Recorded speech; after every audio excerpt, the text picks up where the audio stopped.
আসসালামু আলাইকুম ভিউয়ার্স, আমাদের 220 সার্কিট পড়ে আছে, শর্ট সার্কিট। এখন দেখাবো কি জন্য সার্কিটটি পড়েছে। এটা হলো ম্যাগনেটিক কন্ট্রাক্ট, এটা হলো ইনভার্টার, এটা হলো মাদারবোর্ড, এটা হলো ট্রান্সফর্মার। এই ট্রান্সফর্মার পুড়ে গিয়েছে, এই সার্কিট পুড়ে গিয়েছে, এজন্য এই শর্ট সার্কিটটি পড়ে গিয়েছে। এই সার্কিটটি পড়ে রয়েছে। 220 সার্কিট, 3 ফেজ, 380 ভোল্ট ইনভার্টার পাওয়ার আছে।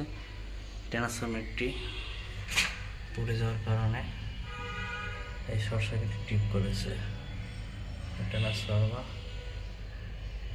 ঠিক আছে, আপনাদের দেখালাম।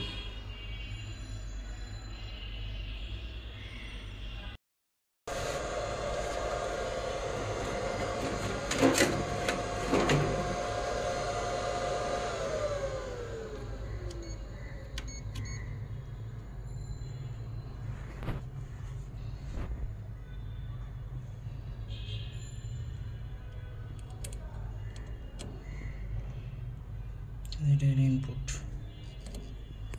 আছে 389 ভোল্ট। এখন হলো আউটপুট,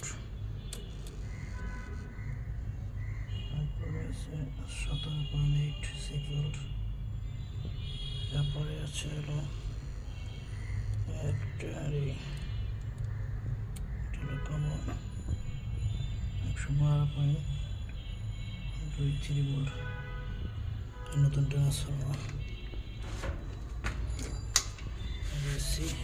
আসছে, মাদারবোর্ড, ইনভার্টার, রেকটিফায়ার চেঞ্জ করেছি, নতুন লাগিয়েছি, দুটোটাই নষ্ট ছিল। মাদারবোর্ড।